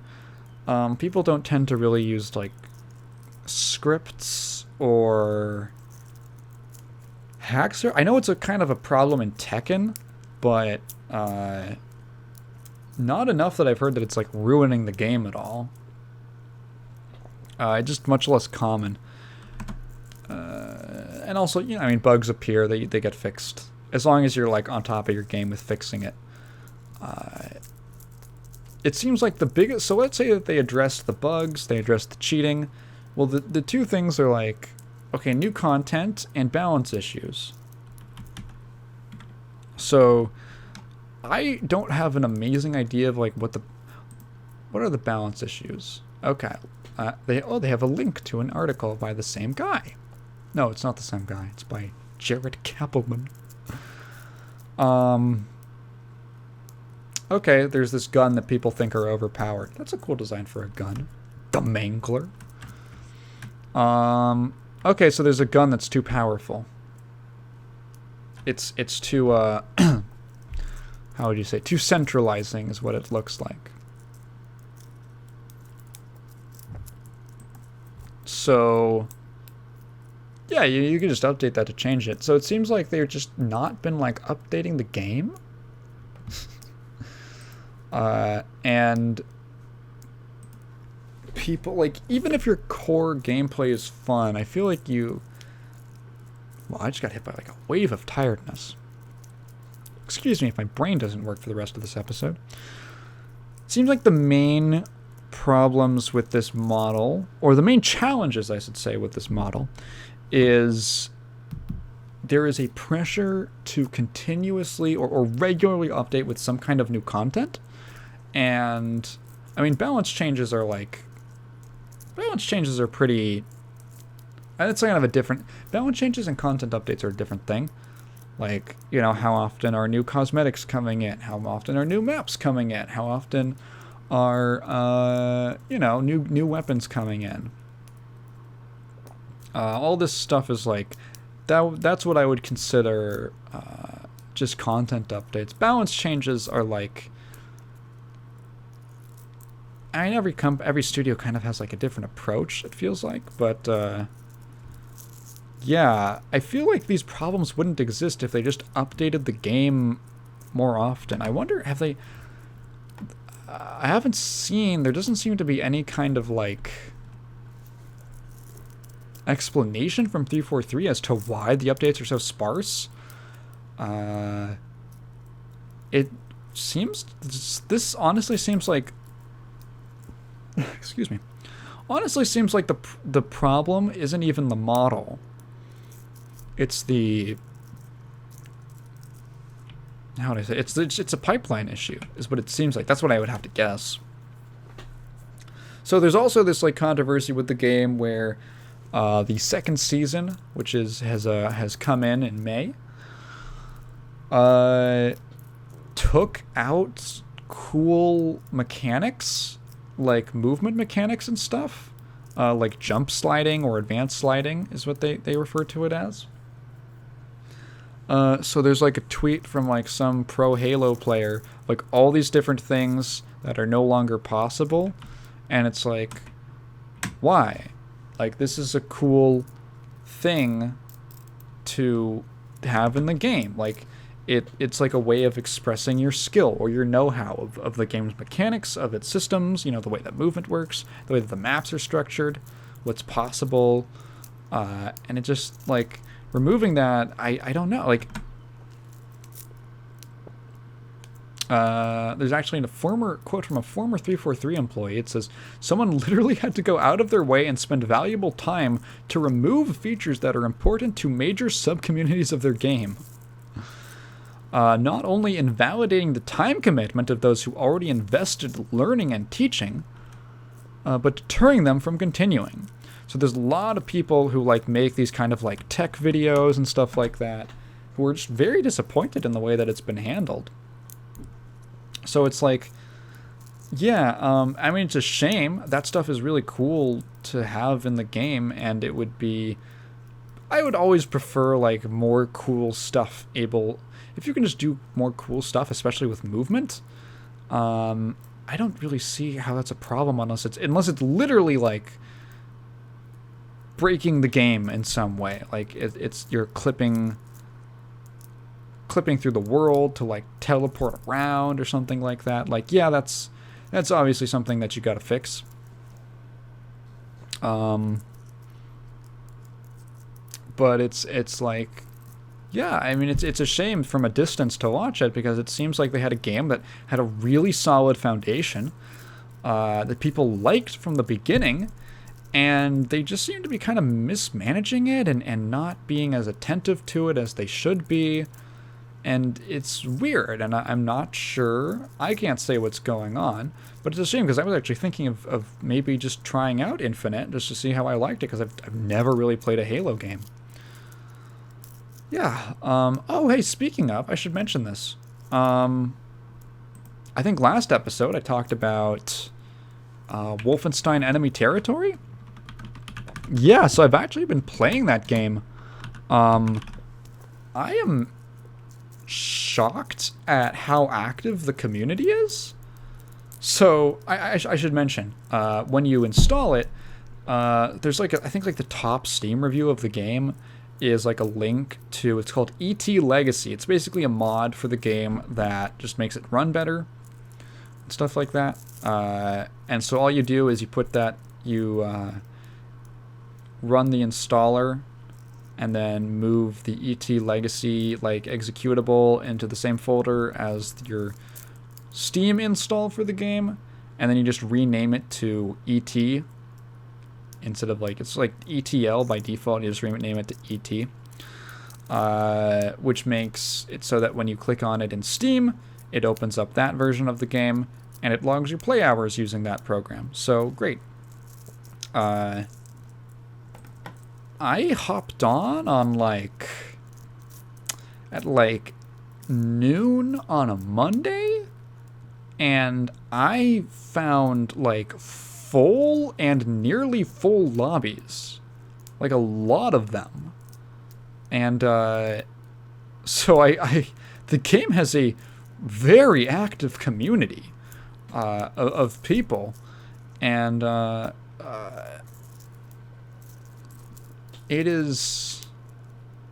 game is good. It's actually really fun. And I say this as someone who has never really been into multiplayer shooters that weren't like TF2 or something. And also is really not that into like World War II shooters or that kind of a thing. It's out of my wheelhouse, I guess is what I'm trying to say.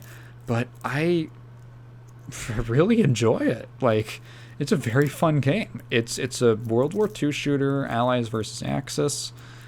There's 5 classes, and each class has some kind of subtle differences, some major differences and some subtle differences.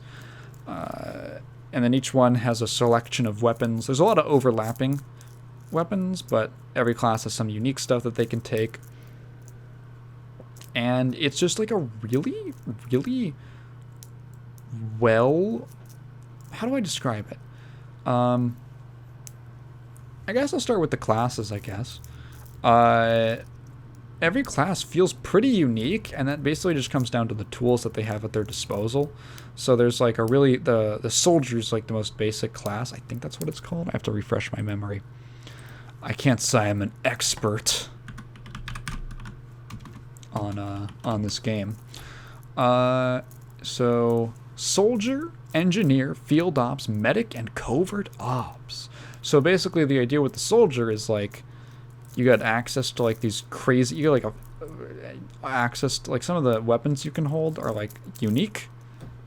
I think pretty much every class can hold like the basic machine guns. But soldier gets like a fucking flamethrower, like a mortar launcher, and like a little, what is it called? It's not like a mobile turret, but it plays like it. What the fuck is it called?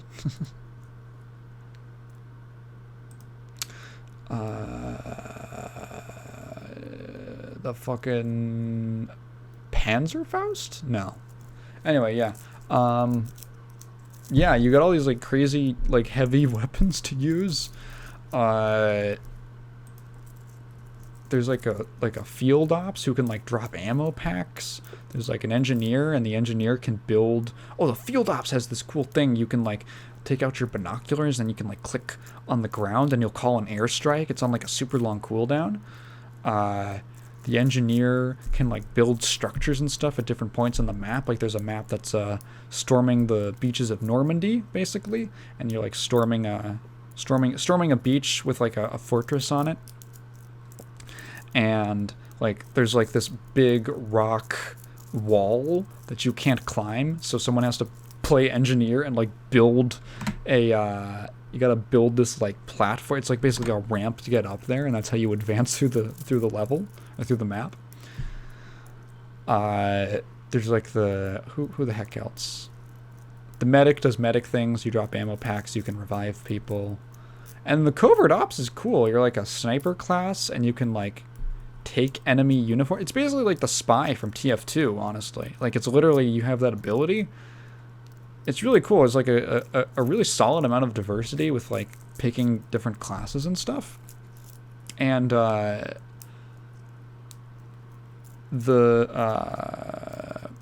brain stopping. Gotta restart it. The map design is phenomenal. It's great. It's all of the maps feel, they have this wonderful flow to them. They have this like you spawn and you're never really confused. Maybe sometimes if you get really turned around, but you're never really confused which direction you need to go in. And they managed to be like, they managed to do that without feeling too linear. Like there's always multiple pathways, like flanking routes, and this is really interesting like geography. Like there'll be a side path. There's like two paths, right? And then one of the paths, like the left-hand path, spits into like it forks into like an upper path and a lower path. And then like those give you two different options to get to like this like kind of enemy base area that you're trying to take. And that the right hand path will like take you down through a tunnel or something, and that'll spit you out all the way out on the other side, which gives you this totally different terrain that you have to like work with and like work around. So you feel like even when, what I like is that it always feels like you're fighting. It feels like you're fighting really often, and when you aren't, you're like making decisions. You're making interesting decisions about like where you want to go. Like these are all tactical decisions. Guns have a ton of recoil. You have a ton of recoil. It's really like leading into the World War II like weaponry thing, with like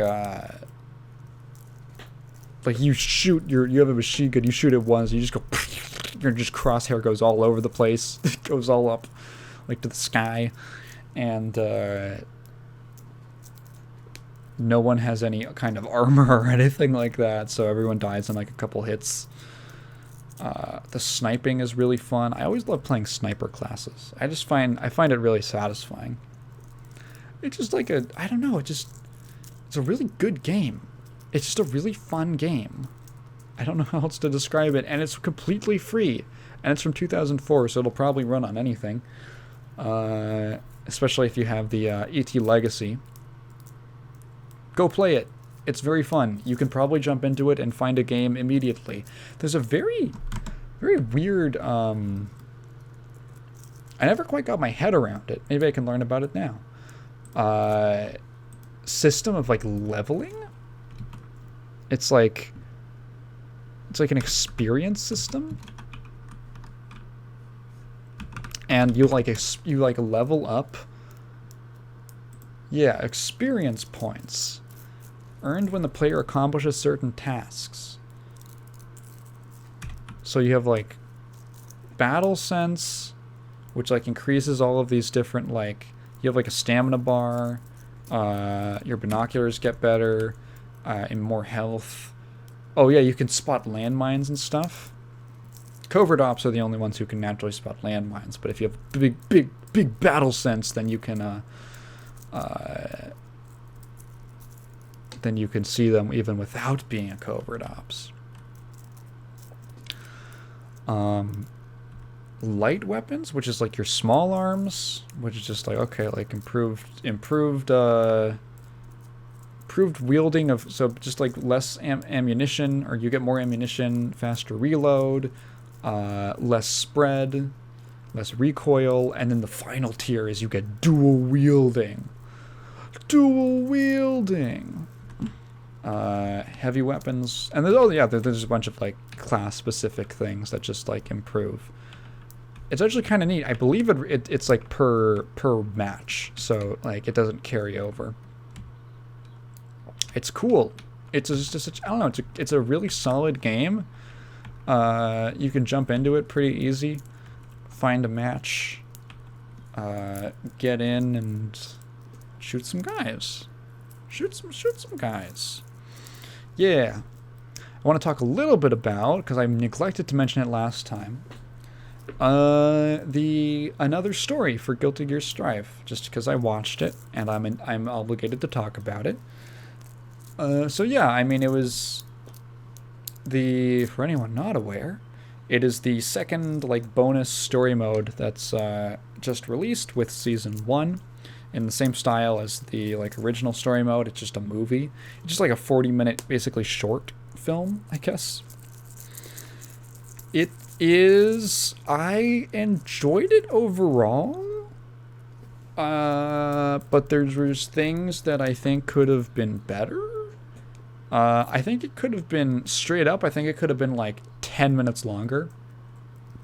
Or something like that. Like... It feels like certain things were not given enough space to breathe. Like, you can definitely... I think the biggest problem with it, and I guess with Strive Story Mode too, is like, you can really feel the budget in this one. Like, you can really feel, like, oh, the ending is super abrupt.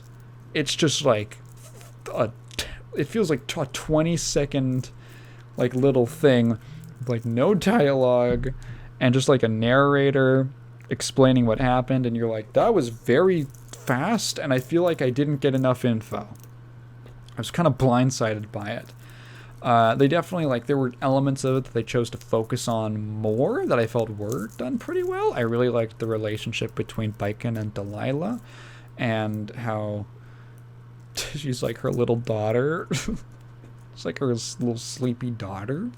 I thought that was cute. It was nice to see, like, oh, Baiken kind of learns how to like care for someone, and there's like this neat kind of integration of there's just this like characterization that was never really seen that much in the games, which was like the relationship between Baiken and Anji, where Anji is this like really optimistic, like free-spirited, curious guy, and he's always got a positive outlook on life, and he kind of tries to like he and Baiken like connect because they're both like Japanese, and Japan is a crater in the earth in Guilty Gear, in the Guilty Gear universe, and so he's always kind of like trying to like cheer her up or like show her like the more like enjoyable, like appreciative aspects of life, trying to, you know, because she's such a sourpuss.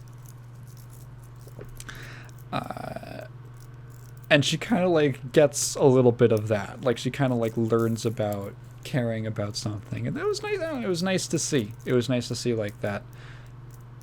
His like advice or his wisdom like kind of resonates with her. I like that a lot. I like Delilah a lot. I would not mind at all if she becomes playable. I don't exactly know how. Maybe it would be in a way that wasn't like one-to-one with how she is in the story. I mean, Jacko never used her minions in the story mode, and it's like she can't hear. But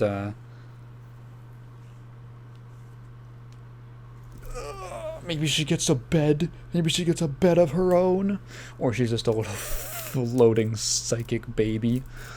Yeah, I don't know. I thought she's just like, her whole thing is just that she's been asleep her whole life, and she doesn't know how to interact with people. She's kind of weird, and like she doesn't know how to like process emotions that well, and she gets like frustrated and she doesn't know how to deal with it. And then she ends up maybe like, she might destroy an entire like town of like a few thousand people, which is like the central point of this entire like episode, which is just we're trying to figure out how to stop her from doing this because she can't like control her power. Bedman is like weirdly still alive in the form of his bed, because Bedman is a dead man, but Bedman's bed is not dead. I guess it like retains some of his consciousness, or he's like controlling it from like the backyard or whatever. His weird dream dimension. And it's weird. It's like, he kind of, assuming that it actually is kind of like his personality in the bed, it's like, he kind of like cares about her. That's interesting, because Bedman is such a weird, like, sadistic kind of character.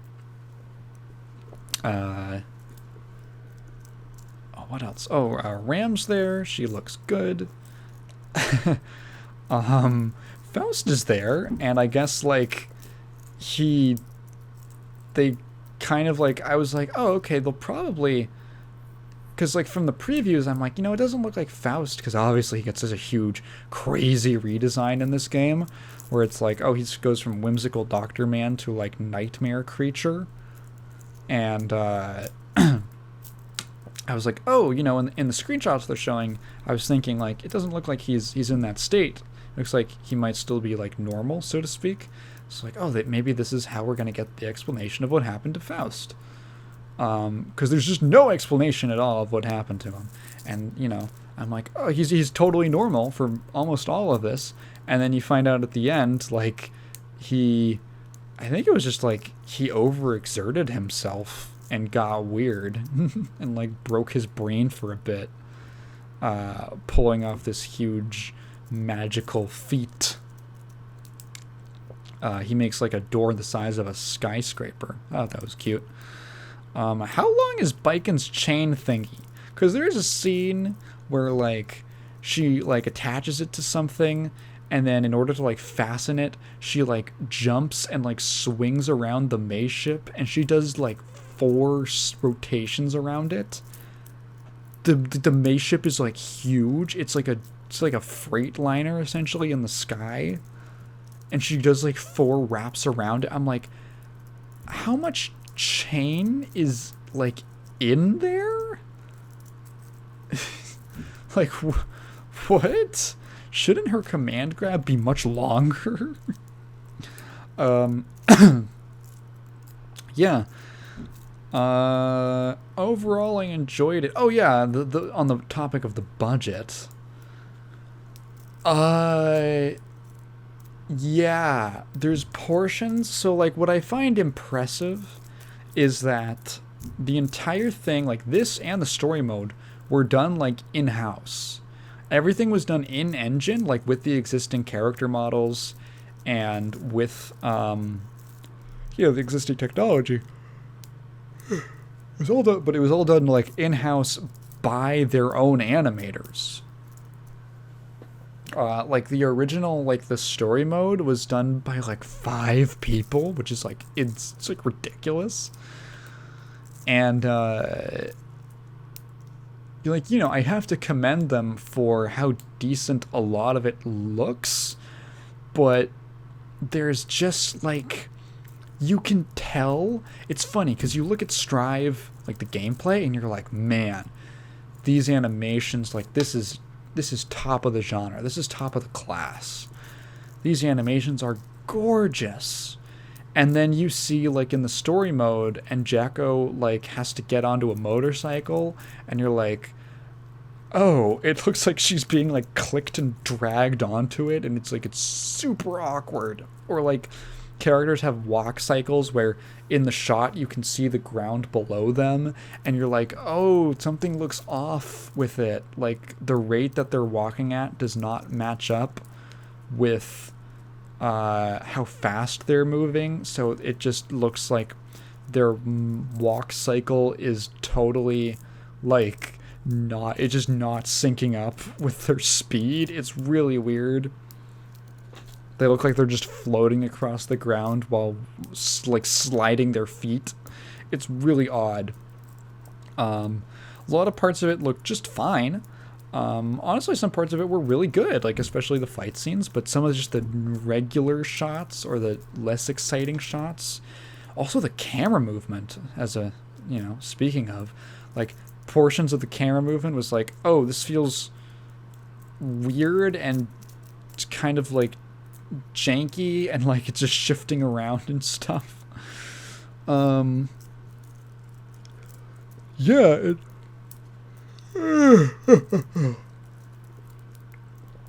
yeah, there's bits that are just like, this feels weird. Some of the motion doesn't feel quite right. It definitely makes me appreciate Monty a lot more. Just how well that guy was able to animate things in 3D and make it look really natural and cool and very anime-like. Yeah. Overall, I would say I enjoyed it. Besides some iffy stuff with the animation being a little compressed. I felt like I wish the ending had a little more time. I wish there was a little more attention given to some of the side characters. Like May is there. She does stuff. I wanted more Faust because I love Faust. Yeah, I don't know. I feel like, they definitely did like give enough time to Biken and Delilah, which is good because that was definitely like the heart of this like episode. I'll just call it an episode. That's what it feels like. But yeah, I wish just a little more. I feel like, and it would have been really solid. I guess full spoilers if you haven't seen it, but yeah, Sin is back, and he's got a redesign. I mean, everyone fully expected Sin to come back at some point because he's a pretty popular character. He's kind of part of this like the new wave of Guilty Gear. Like I could see him being like a future protagonist spot. He's cool. I don't know. He's a likable character. He's a fun character. And he shows up. He's in armor, and then he just bursts out of it. And you're like, holy shit, that was Sin? Yeah. He has a really funny scene where he talks about where he thinks babies come from, and it gets funnier. Like he thinks it gets funnier when you realize that Dizzy probably told him about this. Like Dizzy told him this, like. He says, like, babies come out of your eyeball. Everyone's looking at him like he's fucking crazy. That was funny. I enjoyed that quite a bit. And he's like, yeah, I'm not stupid, guys. I may be 5, but I'm not dumb. Just some funny acknowledgement of, like, the weird like maturity level of the Gear characters, or it's like, yeah, you know, like Dizzy, Sin, they're like physically adults, and mentally they have like the mental capacities of adults, like the mental faculties of adults, but they're just, or maybe Sin is, you know, maybe like a teenager around that age, but in terms of experience, they've only been around. I mean, Dizzy's like, what, canonically 8? And Sin is like 5? So, like, there's just stuff that they just don't know. They haven't been around long enough. Yeah. I fully expect him. I mean, there was like some data mine stuff with him. In like it was like voice lines, like flags for voice lines. It was in like the same leak that there was a different leak that with like Slayer in it, but it was like a similar type that like Slayer and Biken got found out in. So I guess I could go over a quick little DLC prediction for the second season. So they straight up said that the second season of the game is going to have 4 characters instead of 5. And at first I was like, oh, that kind of sucks. But then I thought about it, and I actually read something. Now, don't quote me on this, but I heard a rumor that Gold Lewis was actually supposed to be part of the base roster. And because of the delay, and I mean, well, the circumstances that caused the delay, mainly like COVID happening and them having to like majorly shift their whole operation to at-home work and all that, basically with their priorities, by the time the game, even with like the delayed time, by the time of like the delayed release, Gold Lewis was like, I don't know, let's say like 80% done, 90% done, but like not completely finished, like not ready to go. Excuse me. Which makes sense. It actually makes a lot of sense because he factors so heavily in the story mode, and he's so obviously a character, just judging by design, he's so obviously a character who was going to be playable. Like Giovanna was playable from the start, and I'd say that she has kind of an equal amount of importance as he does. I mean, they're obviously connected because they're both, you know, like government operatives and stuff like that. But yeah, you also like the speed. Like when they said like, yeah, the first DLC character is coming out like in a month. Everyone was like, oh, okay. Yeah, I'm assuming what that was is that like by the time of the release, they were like, okay, we're wrapping up Gold Lewis. We need the game to like settle for a bit, and then we'll you know, I think they timed it to, there was some event, I forget exactly. I think it was a tournament, but they timed it to that. And they were like, or was it the first? I wonder, was it one of the roundtables? I don't even remember. But they timed it to that, you know, so when people would be watching, and then because it was like Gold Lewis and Jacko came out super close back to back. And I think that's what it was. I think it was like just the way that it ended up working out. Gold Lewis was almost complete by the time of the release, and Jacko was like well underway. So most of the time from like a little, like around the time of the release for like the next few months was like all Jacko time.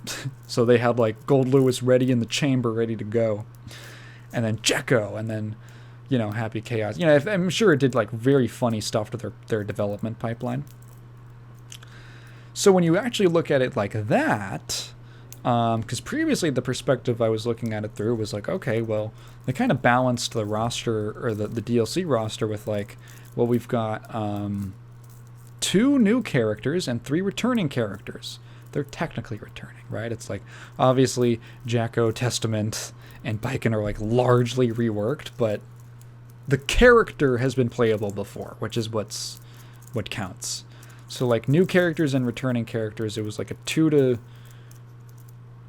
3 ratio. But actually, if you look at Gold Lewis as part of the base roster, it was actually like it's a 1 to 3 ratio. So 3 returning characters, and Happy Chaos was the only new one.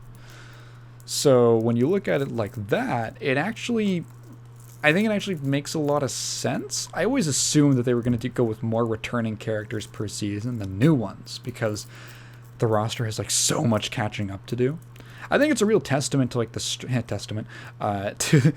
to the strength of the Guilty Gear series that like there's so many characters that people want back that are all like good candidates.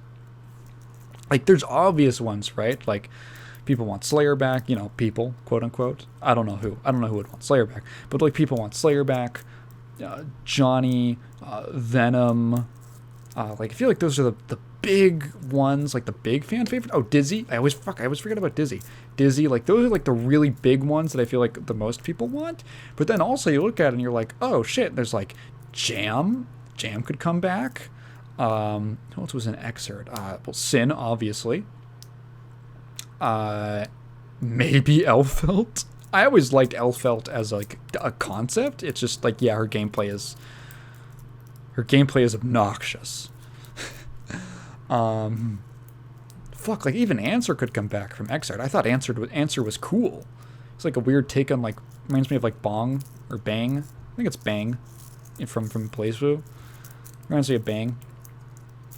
I mean, you go like further back, it's like, oh shit, yeah, like ABBA. People think ABBA is like one of those designs that people look at and they're like, yo, that's really cool. She's like such a memorable, cool looking character. Like she's this zombie girl with all these bandages and like a key through her head. And she's just hauling around this gigantic key with like a face on it that she uses as like a weapon. And you're like, that's so cool. It's such a memorable, interesting design. Robokai. I would love to see Robokai animated in the Strive style. So I think, have I talked about this before? Someone's got to leave a comment to tell me if I've talked about all this before. Bridget's really popular in Japan, surprisingly. He's really popular. If I had to like guess, so let's say that they're going to continue with this trend of like one new character, three returning. My assumption would be returning. I'm gonna call it. I might even call the order. I'm gonna say it's gonna be like Sin is the first character, and they're gonna announce. That's the one that's gonna like get people hyped up. Sin, I can also expect like Venom, Slayer, maybe Dizzy. I feel like Dizzy would be kind of a wild card pick, but I don't know. Why do I feel like she would be a wild card pick? Maybe just because I haven't seen that many people asking for her, but she is like popular. It's weird. It's one of those weird characters. I feel like Sin's probably going to be the first announcement to like kick it off. I think Slayer has a good chance of getting in. Jam. Venom also. I don't know who the new character would be, if it would be someone from the story mode, like Asuka. Like, I guess obvious picks would be like Asuka, Delilah. I don't know, it could be someone totally new. Yeah, I don't know. That's my prediction. I think Sin is going to be the first DLC character. I think there's a very likely, I'll say Sin and Slayer, and then there's going to be some new character like Asuka, and then the last character is going to be, I don't know, something crazy. Fucking last character is Dizzy, you know? Screw it. Or Bridget, one of those. Like one of those, oh shit, Bridget would be really cool. I'd like to see like how Daisuke handles like his design in the Strive style. Like, I mean, his style has changed so much since XX, right? And Bridget was only ever in XX. And wasn't he in like Isuka? Whatever. Well, to round this out, I want to talk about one more thing. There was an interview that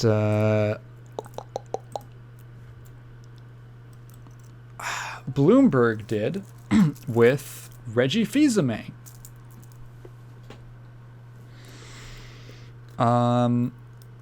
So they did an interview with him, like kind of like looking back on his history at Nintendo, and I'm just gonna cut to the chase. Mother 3. That was like, It's literally like the tagline is ex-Nintendo president talks regrets and Mother 3. So, actually pretty interesting. So, I'll read from the article. This comes courtesy of Jason Schreier. What the fuck? I didn't even see that when I first read through this. So while he was at Nintendo, Fils-Aimé couldn't give straight answers about the game, but he has since retired. In a recent interview, he gave me the full story. So here's why Mother 3 never came out.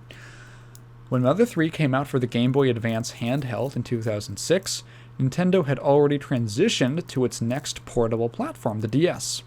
Putting resources into translating and localizing a role-playing game for the older machine, quote, just didn't make business sense, he said. So it was like literally the same thing that happened to Final Fantasy 2 and 3. Like by the time Final Fantasy 1 got localized and it was a huge hit, they were like, "Oh, we could bring the other ones over now." But then they realized that like the Super Nintendo was coming out very soon and they just never localized the other NES titles. So they were like, "Oh, let's just take Final Fantasy 4 on the SNES and just call it Final Fantasy 2. So I guess Mother 3 got that same weird timing treatment. In subsequent years, as word of the game's merits spread across the US, thanks in part to an unofficial fan translation, Nintendo considered finding some way to release it on a new system, but they couldn't make the numbers work, Fils-Aimé said. Despite speculation that the infamously risk-averse Nintendo might have been afraid to bring over the game because of its risque topics, like a heavy critique of capitalism and a gender-ambiguous group of characters, Fils-Aimé said it was all business. That is not at all the issue why Mother 3 in particular never made it to the West, he said. It was all based on the business needs and the business situation at the time. So actually it's really interesting. People have always speculated why Mother 3 never came out.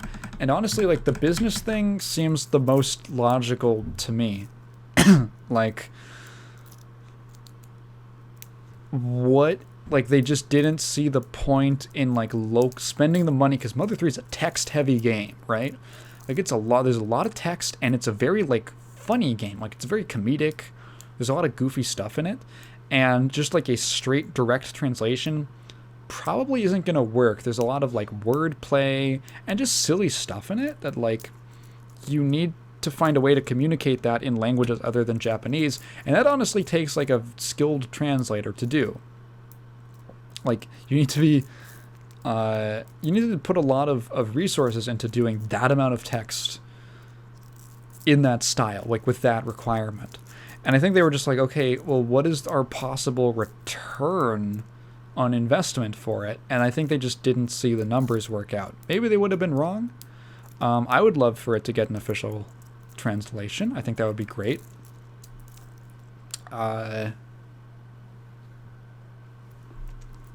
Mother 1 got one.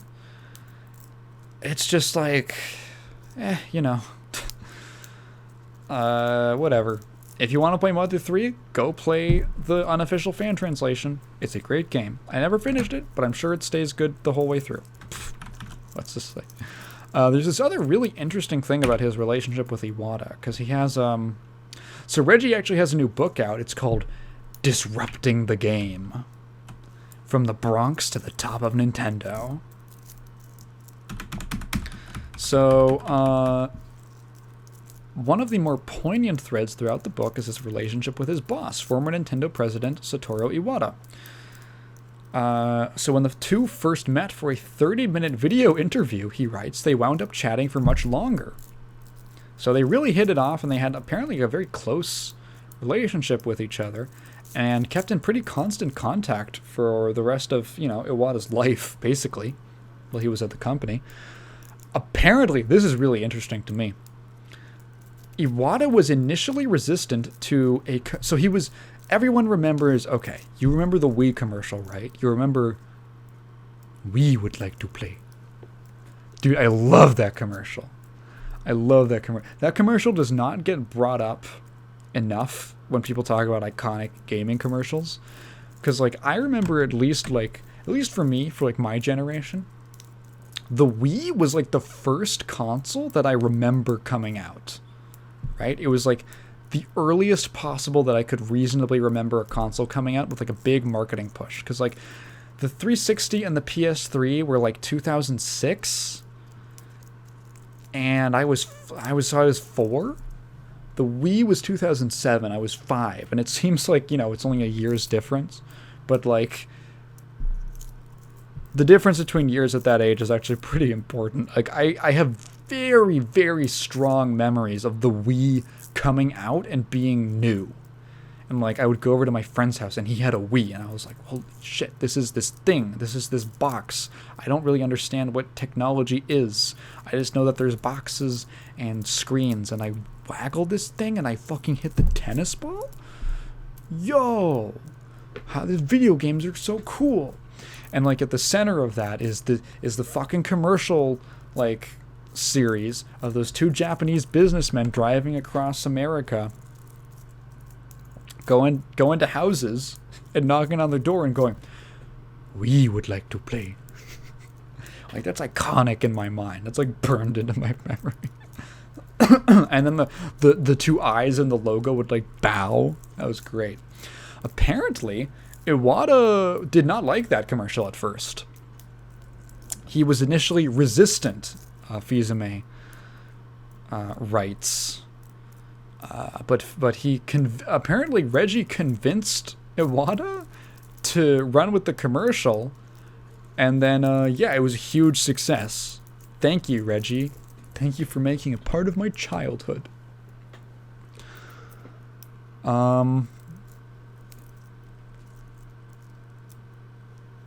So yeah, so there's this really interesting bit, because we talked a little an episode or 2 ago about that thing with Nintendo and their treatment of contract workers.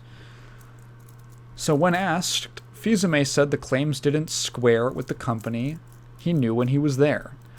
Quote, what I read in all of these reports very much sounds like a different company than the company I led. I don't know what's truth and what's not, but it doesn't sound like the company I left 3 years ago. So like, I don't know, hey, that's his statement. I don't know, like, what you want to, if you want to take that on face value. I don't know if you want to say, well, maybe he doesn't want to make it seem like that stuff was happening underneath him, but that's his statement. Doesn't plan to take another executive gig. He's content speaking, teaching, and serving on boards. So he's done, basically.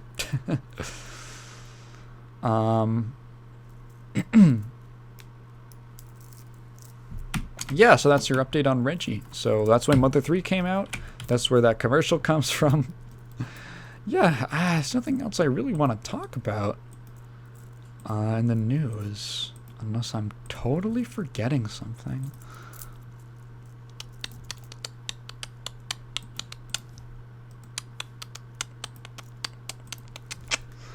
I don't know. I think that's just about everything that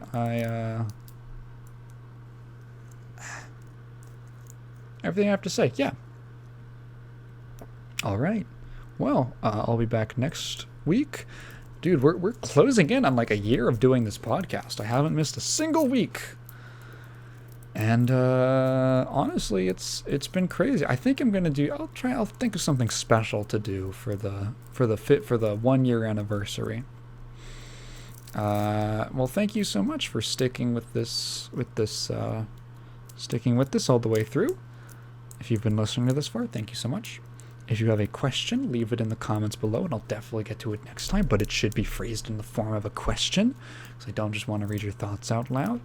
Thank you to everyone, and bye. I said bye.